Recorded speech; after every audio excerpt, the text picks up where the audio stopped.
Amy from Doodle Dog Design. Today I'm going to show you two different ways to finish a punch needle bowl filler. Let's get started. I punched two B-skeps. I'm going to finish one into a bowl filler by sewing it by hand, and I'm going to finish the other one into a bowl filler by sewing it on the sewing machine. Let's start with the sewing machine one.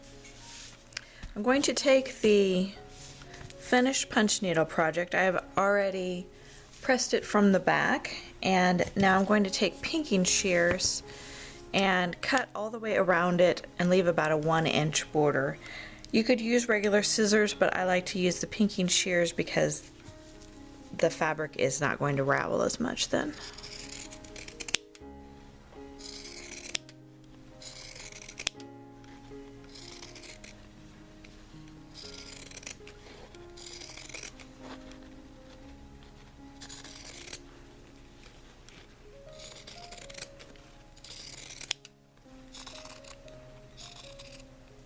I'm going to take a piece of wool. That's what I'm going to use for the backing. Using the sewing machine method, you could use a piece of cotton or really any kind of fabric that you want to use because the unfinished edges will be on the inside. So I'm going to take the finished punch needle project right side down and put it on top of a piece of backing fabric. And then I'm going to pin it on here.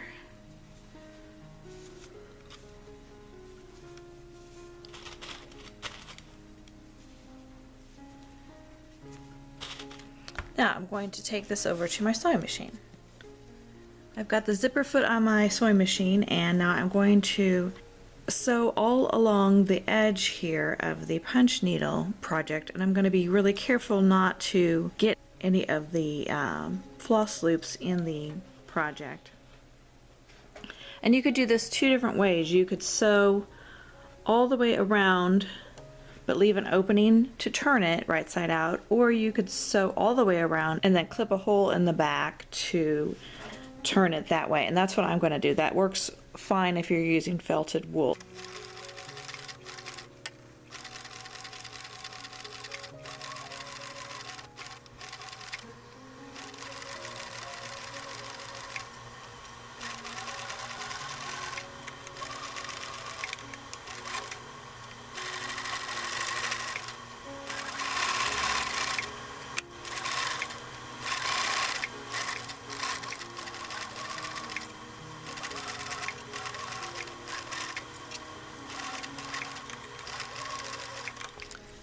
Now that I've sewn all the way around, I'm going to again use my pinking shears and trim to about 1/4 of an inch beyond the stitching all the way around.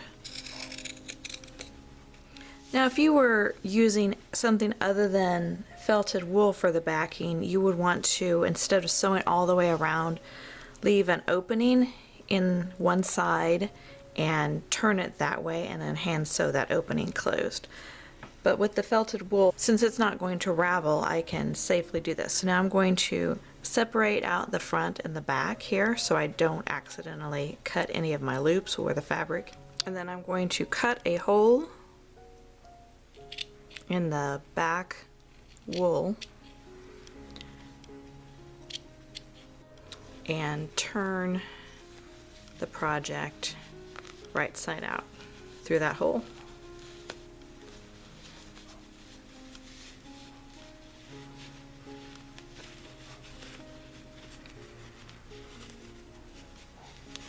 Then I'm going to use a pressing cloth and iron that. I pressed the project, and now I'm going to add stuffing. I'm just going to use some regular fiber fill here. Okay, I have it stuffed to about the firmness that I want. Now I will just take a needle and thread and sew the opening closed.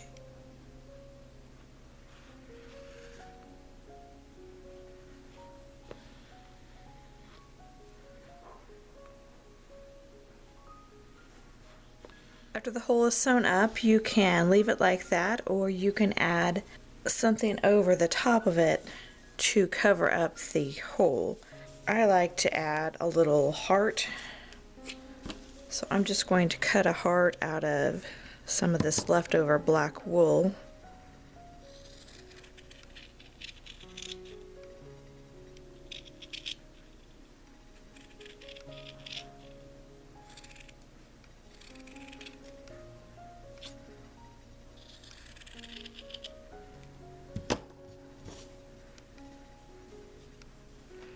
And then I will just whip stitch that around to cover up the hole.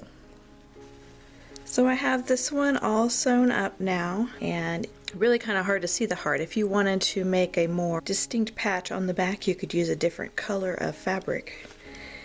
Now I have this antique bee pin, and I'm going to put it on the front of the bee scap. To finish the punch needle bowl filler by hand, I'm going to take the finished project and I'm going to trim again with the pinking shears to about 1/4 of an inch all the way around the project. Then I'm going to take it to the iron and press the unpunched edges to the back side. I have that all pressed to the back side. And then I'm going to take a piece of tissue paper or tracing paper and trace around the outline of the original punching pattern so I have the same size and shape to cut out for the backing.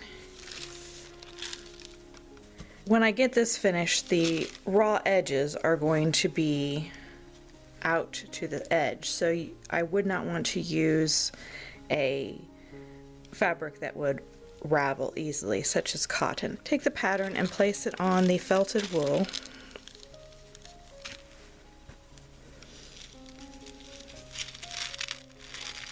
Cut out along the lines. So then you have a piece of felted wool that's the same size and shape as the punch piece. Now on this one, I'm going to sew on this bee charm. I'm going to go ahead and do that now before I sew the backing on. That will be easier now. To sew the backing on, I'm going to line up the pieces. I'm going to start underneath the folded over edge of weaver's cloth here by poking my needle underneath there and out through the side.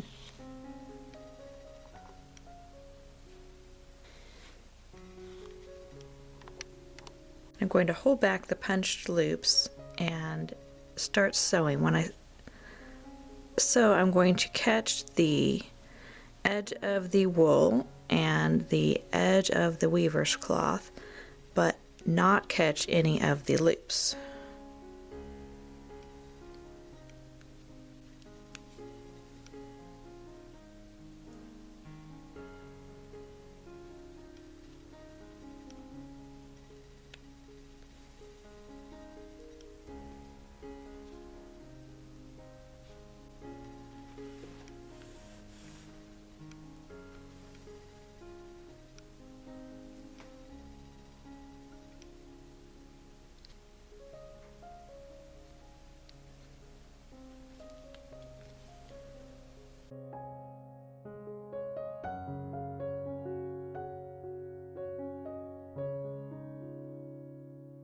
You should use a thread that matches your felted wool because you'll be able to see the stitches on the wool, but the loops on the front will cover anything up. Just continue stitching all the way around.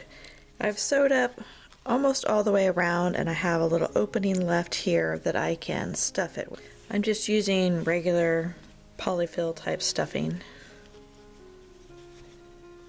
Once you get it stuffed like you like it, then you could just finish sewing up the hole here just in the same manner the rest of it was sewn.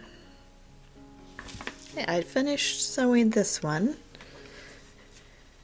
I just wanted to show you the two in comparison so you could see.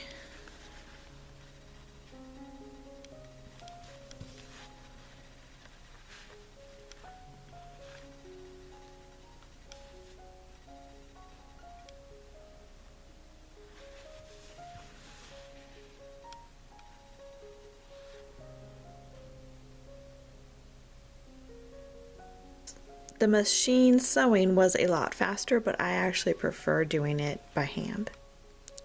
This one is fairly easy to turn, but if you have something that has a lot of shape to the edge of it, it might be harder to turn if you were machine sewing it. Be sure to subscribe below and hit the like button. I'll see you next time. Bye.